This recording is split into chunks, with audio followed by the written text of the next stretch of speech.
প্রিয় বন্ধুগণ, আমি বিমল কুণ্ডু একজন বাঙালি ইউটিউব চ্যানেলের পক্ষ থেকে আপনাদেরকে স্বাগত জানাচ্ছি। বন্ধুগণ, এর আগের ভিডিওতে আমরা রামপ্রসাদ সম্পর্কে আলোচনা করেছিলাম। রামপ্রসাদের বাকি অংশটুকু এখন তুলে ধরছি। রামপ্রসাদ যে কালীর সাধনা শুরু করেছিলেন, সেটি অ্যাকচুয়ালি তিনি তার জন্মভূমি বাংলা মাকেই কালীরূপে ভেবে তার উপাসনা করতেন। যে গানগুলো তিনি রচনা করেছেন, সেখানে ধর্মের বৈশিষ্ট্য থেকে মাতৃমূর্তি এবং জননী জন্মভূমি মা রূপী মা কালী বারবার করে উঠে এসেছেন, সেটাই আমরা বলছি। তার কাব্যে গানের মধ্য দিয়ে যখন তিনি বলেন, এই সংসার ঢুকার টাটি আমি খাই দায়ার মজা লুটি, এটি আরও প্রকোপ হয়ে ওঠে যখন তিনি বলেন, এবার কালী তোমায় খাবো, তোর মুন্ডুমালা কেড়ে নিয়ে অম্বলে সম্বারা দেব। কারণ এখানে মা কালী যখন কথা শুনছে না, মন মতো যখন কাজ হচ্ছে না রামপ্রসাদের, যখন স্বাধীনতা পাচ্ছেন না রামপ্রসাদ এবং দেশবাসী, তখন তিনি কালীকে রীতিমতো ধমক দিয়ে বলছেন যে তোর মুন্ডুমালা কেড়ে খাবো যদি তুমি মা কথা না শোনো। কিংবা ধর্মের নৈতিক দিকগুলো অস্বীকার করে যখন রামপ্রসাদ বলেন, সুরা পান করি না আমি, সুধা খাই জয় কালী বলে।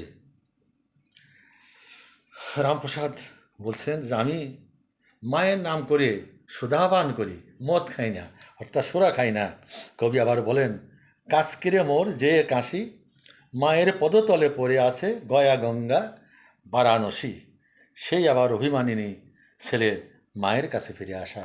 আসলে কবি বিভৎসরূপ কালীর মাঝে অরূপেরই সন্ধান করেছেন। সেই কালী আমাদের প্রকৃতি দেবী, মানুষের অত্যাচারে জর্জরিত প্রকৃতি মাতা। তার মাঝেই আয়লা সুনামি ঘূর্ণিঝড়ের ভয়ঙ্কর রূপ ধরে তিনি আবির্ভূত হন। শিল্পীর সুনিপুণ তুলিতে আঁকা প্রকৃতির বিধ্বংসী রূপী কালীমূর্তি তিনি।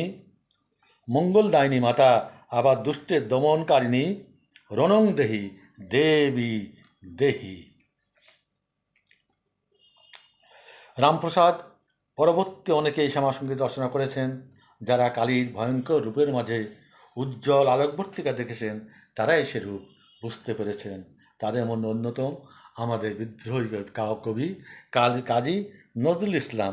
তিনি গেয়েছেন, কালো মেয়ের পায়ের তলায় দেখে যা আলোর নাচন, রূপ দেখে দেয় বুক পেতে শিব, যার হাতে মরণ বাচন।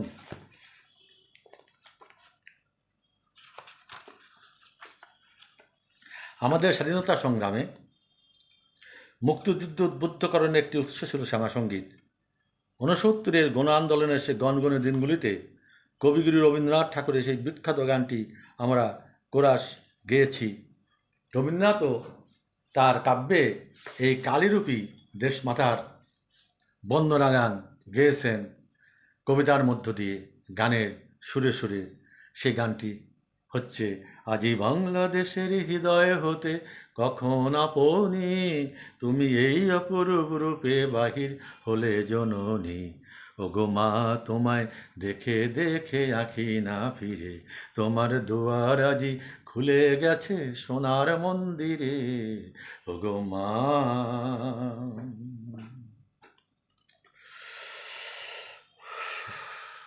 দেবীর ডান হাতে খড়গ, বাম হাতে অভয়বাণী সন্তানের জন্য তৃতীয় নয়নে ধ্বংসের ইঙ্গিত।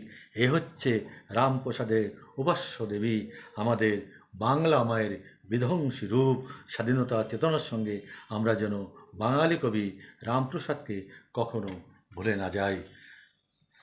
বন্ধুগণ, রামপ্রসাদ সম্পর্কে আমাদের বলা এটুকু। তিনি আমাদের বাংলা সাহিত্যের একটা অংশ হয়ে আসেন, একটা স্থান দখল করে আসেন।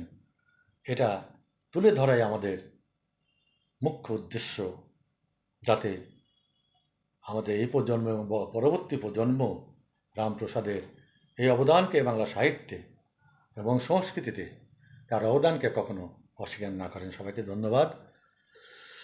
জয় বাংলা, জয় বঙ্গবন্ধু।